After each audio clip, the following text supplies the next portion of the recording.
ও মা, খাদানের গল্পটা কি গো?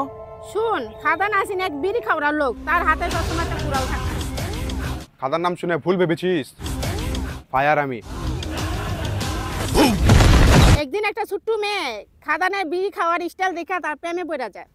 ওই খাদান, তোকে ভালোবাসি রে, বিয়ে করবি আমায়? হেট, কি করছিস তুই এগুলা? তুই আমার থেকে কত ছোট জানোস? এটা কোনোদিন সম্ভবই না।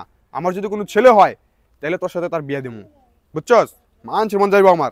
ফুট, খাদান আমি। না, তোমার মতনই আমার সেম টু সেম ছেলে লাগবো, তাহলে আমি বিয়ে করাম। হট, তাহলে তো আমার মরণ লাগবো ফিল্মের মতন। আমি বললে আমার ছেলে সেম টু সেম আমার মতোই দেখতে হইব, ফিল্মের হিরো যেমন হয় এমনই। তারপরে তুই আমার ছেলের সাথে বিয়ে করিস। এই কথা কইয়াই পিয়া দিদি খাদানের মাথার বাড়ি মারে। তারপরে কি খাদানের ছেলে হইছিল নাকি মেয়ে? হ্যাঁ, খাদানের ছেলে হইছিল, আর এই ছেলে যখন বড় হইলো তখন সেম টু সেম দেখতে খাদানের মতনই হইছিল।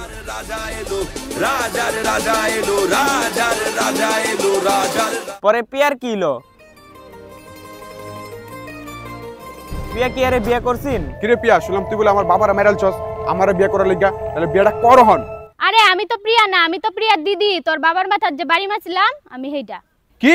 তাহলে প্রিয়া কই? যার লাগি এত কিছু হয়ে গেল হাই নাই নে। আরে প্রিয়ার তো বিয়ে হয়ে গেছে আমরা স্কুলে স্যারের সাথে। তাহলে তুই বাড়ি মার আমার মাথার মধ্যে, আমার বাবার মাথার যে বের দিছিলে মার। ছি, সব সেরি এমন হয়ে গেলে মা। আরে সবাই এমন হয় না রে, এক দুইটা বাইরে পড়ে।